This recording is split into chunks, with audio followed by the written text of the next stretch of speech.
कि सर द्वारा बताया गया कि चिंताओं का क्षेत्र, हम अपने विद्यालय परिवार से रिलेटेड जो भी व्यावसायिक है, व्यक्तिगत है, हर तरह की चिंताएं हैं उसको हमने यहाँ पे शॉर्ट आउट कर लिया है। कितनी तरह की हमारी चिंताएं, उसमें ये बताया गया कि जिन चिंताओं का आप समाधान नहीं कर सकते उसको हमें आउट ऑफ बॉक्स कर देना है।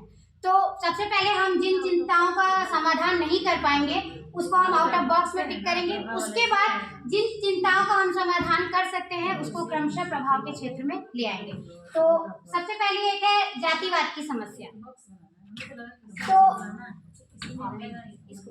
जातिवाद की समस्या हम बहुत बृहद स्तर पे नहीं ले रहे, देश के स्तर पे नहीं ले रहे, विद्यालय स्तर से ले रहे हैं। बहुत से छात्र छात्रा भी ऐसे हैं और बहुत से शिक्षक भी ऐसे हैं जिनके अंदर ये भावना पाई जाती है कि ऐसा है या वैसा। तो इसके लिए हमने सामूहिक रूप से छात्रों को और शिक्षकों को सबको एकत्रित किया, छात्रों को भी बताया कि धर्म से हम किसी का भी क्या कहते हैं कि उनके स्तर की जांच नहीं कर सकते या ये नहीं कह सकते कि ये इस धर्म का है तो बहुत श्रेष्ठ है या ऐसा है, तो ये नहीं है। उसके जो कक्षा का स्तर है उसके आधार पर हमें कार्य करना है। इसलिए जातिवाद की समस्या का, और शिक्षकों से भी कहा गया कि अगर आप ऐसा उदाहरण प्रस्तुत करेंगे तो छात्रों पर इसका बहुत ही विपरीत प्रभाव पड़ेगा और हमारे द्वारा इसको समझाने के बाद छात्र छात्राओं शिक्षकों सबके द्वारा इसका निराकरण किया गया और हमारे विद्यालय में अब इस तरह की कोई भी समस्या नहीं है। तो इस समस्या को हम जातिवाद प्रभाव के क्षेत्र के अंतर्गत बताते। फिर एक हमारी है निजीकरण की समस्या। आजकल प्राइवेटाइजेशन हर चीज का गवर्नमेंट करती जा रही है, ये हमारे लिए एक मतलब चिंता का ही विषय है। हम सरकारी क्षेत्र में कार्यरत है लेकिन कल को अगर हमें भी निजी क्षेत्र में कार्य करने के लिए कहा जाए, लेकिन हम इस चिंता का कोई अपने स्तर से समाधान नहीं कर सकते, इसलिए इसको हम आउट ऑफ बॉक्स समस्या में डालते हैं। फिर एक है समय से वेतन न मिलने की समस्या। अब कभी कभी ऐसा होता है कि हमारे ऊपर वो तो समस्या दूर हो गई है। हाँ तो मैम अभी भी हो जाता है, बजट नहीं है कहिए, और हमारे घर परिवार की बहुत जिम्मेदारियां हैं, कितने लोग की EMI जा रही है टाइम से, या बहुत चीजें हैं जिसको हमें अरेंज करना पड़ता है, उसकी चिंता में हम रहते हैं। तो उसके लिए भी हम इसको आउट ऑफ बॉक्स में डालेंगे क्योंकि हमारे स्तर की समस्या नहीं है। दूर कर सकती है सर हम मान लीजिए सर समय लगता है हमारे साथ हो जाता है, हाँ हो जाता है। वेतन वाली समस्याएं दूर हो सकती है, ऐसा नहीं है। थोड़ा प्रोएक्टिव होना पड़ता है, अपने कलर को पहले बता दीजिए, जल्दी बनाए, और डिवाइस कार्यालय में अगर नहीं है तो ग्रांट कह के मंगवा दीजिए। ग्रांट नहीं रहती सर, तो सबसे बड़ी समस्या वही है। लेकिन ऐसा बहुत बड़ी समस्या है। मेरी समस्या सर बस यही है कि EMI पे करनी रहती है, उसके लिए हमें पहले से रखना पड़ता है पैसा, नहीं तो फिर दिक्कत होती है। फिर नेक्स्ट हमारा सर एक बाउंड्री वॉल की समस्या। इसके लिए भी हमने काफी कार्य किया, प्रधान से भी मिले, परंतु ये हमारे स्तर से सॉल्व नहीं हो पा रही है, इसलिए इसको हम मोस्टली हर जगह की, इसलिए हम इसको आउट ऑफ बॉक्स समस्या में रख रहे हैं। फिर है सर सूचनाओं का समय से न मिलना। बहुत बार विभाग द्वारा बहुत सी योजनाएं हैं, बहुत सी कार्यप्रणालियां हैं, बहुत सी चीजें छात्रों के लिए हमें समय से नहीं मिल पाती, उसकी वजह से हम उसको लागू नहीं कर पाते या उसका लाभ नहीं दे पाते, ये भी एक समस्या है।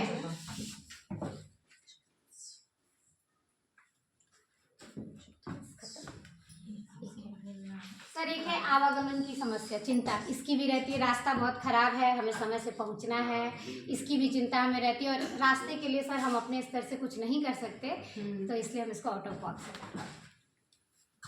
प्रभाव क्षेत्र बता दीजिए।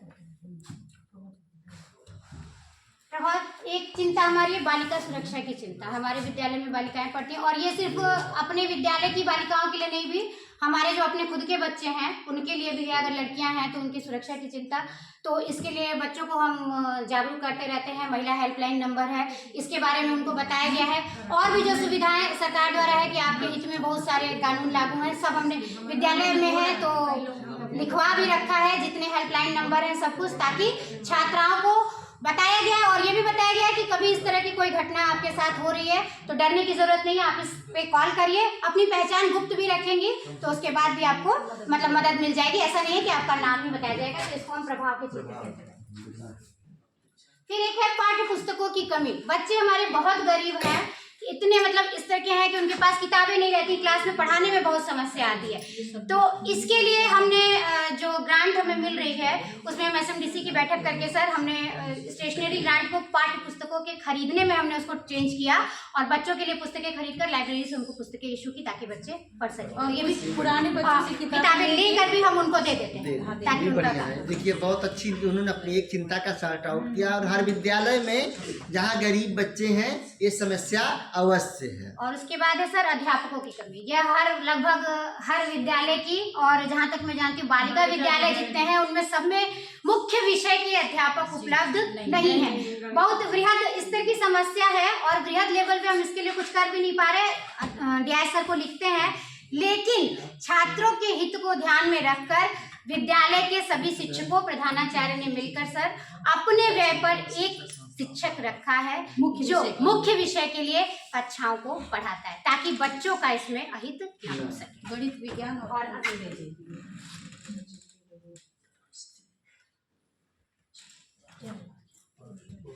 फिर है एक सर खेलकूद शिक्षक की समस्या।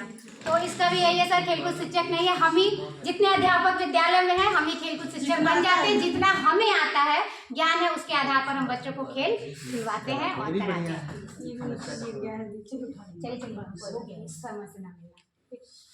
एक व्यक्तिगत समस्या है सर, घर परिवार के स्वास्थ्य की चिंता। उसके लिए हम मतलब चिंतित रहते हैं, लेकिन साथ में अवेयर भी रहते हैं क्योंकि हम ध्यान दे रहे हैं किसको क्या खाना है, क्या पिलाना है, किस संतुलित आहार देना है, किस समय से देना है। तो ये भी हमारे प्रभाव के क्षेत्र में, इसको हम सॉल्व कर लेते हैं। नहीं भाई प्रयास करेंगी तभी तो प्रयास कर रहे हैं सर। ऐसे थोड़ा मुक्त हो जा रही फिर है। है बच्चों के मानसिक स्वास्थ्य की चिंता। सर ये मेरे बच्चों के लिए भी है और विद्यालय के बच्चों के लिए भी